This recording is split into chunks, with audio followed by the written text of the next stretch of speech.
It was a cold morning in 1944 when the women were brought to the camp, shackled and disoriented. The long journey from the European front had left them exhausted, their bodies weak from months of deprivation. They had been told that once they reached the American camps, they would be tortured, humiliated, and punished for their beliefs. The guards who had accompanied them were grim and silent, and the women expected no better treatment from the Americans. They had been warned that the Allies would see them as less than human, and that their faith would be a cause for shame. But when they arrived at the camp, they found something unexpected, something that would challenge everything they had been taught. For the first time in months, they were met with something that didn't feel like hostility. The American soldiers, rather than showing anger or disdain, greeted them with professional efficiency. They didn't mock them, didn't punish them, and didn't look at them with contempt. They simply followed the Geneva Convention, as the soldiers had been trained to do. And then something even more surprising happened. One of the soldiers, a young American medic, approached the women and offered them something they hadn't expected: a prayer mat. He handed it to one of the women with a quiet, respectful gesture, and without saying a word, showed her to a quiet corner where she could pray. The women were stunned. It was not the humiliation they had been promised.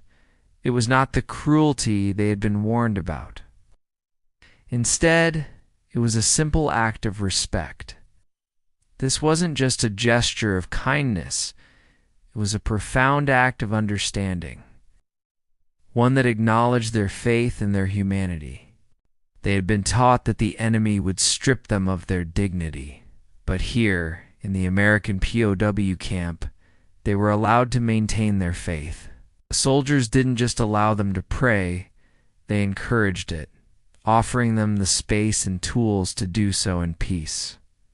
They even provided real food, more than they had eaten in weeks. The stew was hot, the bread soft, and the vegetables plentiful. For the first time since they had been captured, they felt like human beings again. Not enemies to be crushed, but individuals worthy of respect. At first, the women were hesitant. They were still convinced it was a trap, that the kindness was just a prelude to more cruelty. Some of them looked at the prayer mats with suspicion, unsure whether to accept the gesture. Could they trust it?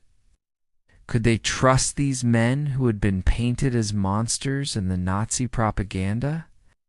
Would the Americans punish them for praying? Would they take advantage of their faith? But as the days passed, the women began to realize something that would change their hearts forever. The guards were not mocking them. They were not cruel. They were treating them with a respect that they had never expected. What they had been told about the Americans, about their hatred, their cruelty, their disdain for those who practiced Islam, was a lie. In the mess hall, the women ate meals that they had never imagined. The food was more than they had seen in months. There was meat, fresh bread, and hot tea. It was a stark contrast to the rations they had been living on, which were little more than slivers of rice and scraps. It was not just the food that surprised them, it was the simple act of being treated like human beings. The soldiers didn't look at them as prisoners to be tortured, but as women who deserved respect.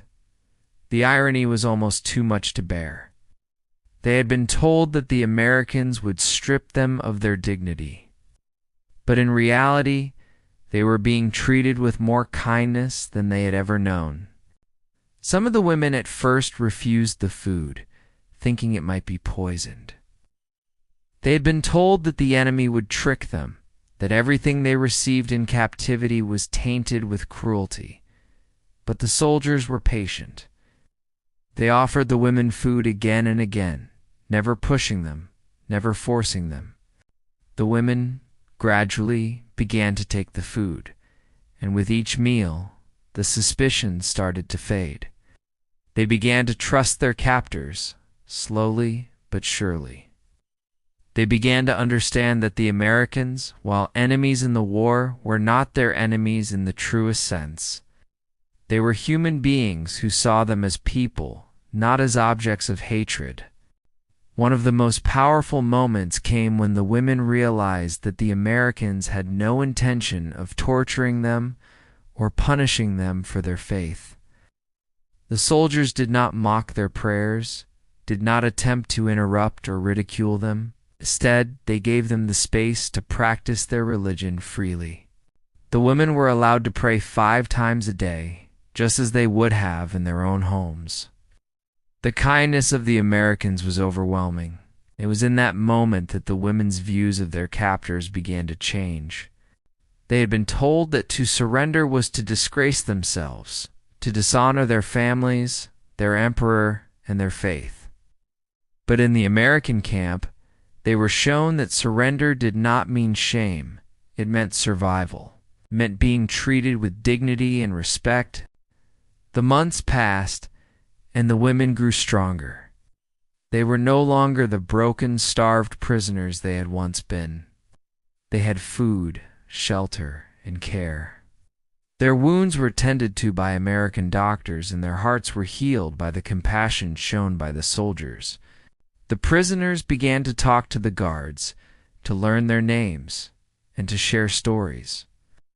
The walls that once separated them began to crumble, and in the quiet of the night, some of the women would sit together, staring at the stars, wondering how they had arrived at this moment.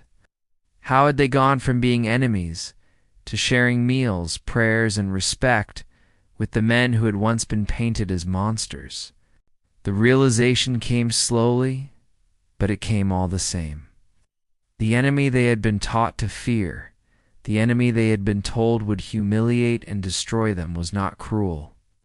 They were professional, kind, and willing to offer dignity even to those they fought against. And in that moment, the women saw the truth. They had been misled by the propaganda, and what they had learned from the war, from their American captors, was something far more valuable than victory. They had learned that mercy, respect, and kindness were the true signs of strength, and they would carry that lesson with them for the rest of their lives.